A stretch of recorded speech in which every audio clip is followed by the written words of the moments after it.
Throughout this assignment, I aspire to gain a deeper understanding of identity in relation to both myself and the idea of another. Burnett, 2004. The other can be defined as a person that is different from you. These may be people who are a different gender, share different education environments, occupation, culture, share religious views, and have other ideas from your own. These factors may have an impact on the particular person who shaped their identity. Personally, identity is such an important aspect in life. It defines who you are and the person you strive to be.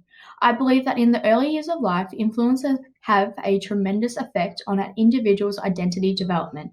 Influences such as caretakers, religion, parenting strategies, and family experiences. As we grow older, we form our own ideas, beliefs, and thoughts to become a more independent individual. This presentation will highlight my own structured reflections on how truly diverse an array of people's identities are able to be. I hope to draw links between how my own educational experiences and upbringing and draw upon the factors that influenced myself as a person, whilst comparing similarities to other individuals that grew up in a completely different environment and situation.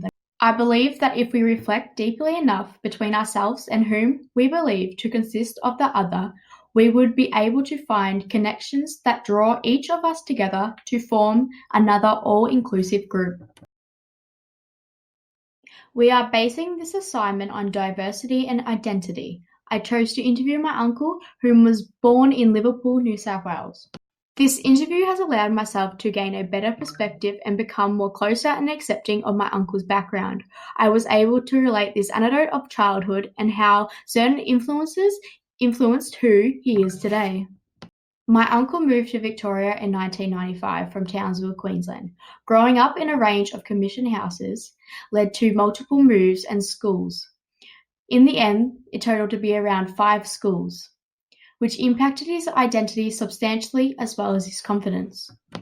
Growing up, he was raised by his mother and stepfather, whom tried to make ends meet by providing a decent upbringing for all 3 children. Growing up, he lacked a range of resources and technology, which often made it hard to excel in school. With the lack of schooling equipment and resources, school was deemed disinteresting and confronting, as others around had more access to resources. Throughout my schooling, I was lucky enough to have access to efficient resources in order to further my learning within the classroom. Since the age of 10, I was privileged enough to have a laptop, whether it was simply used to play games or do assignments on. Looking back at it now, I was surprised as to how much of a privilege it actually was to have a laptop at such a young age.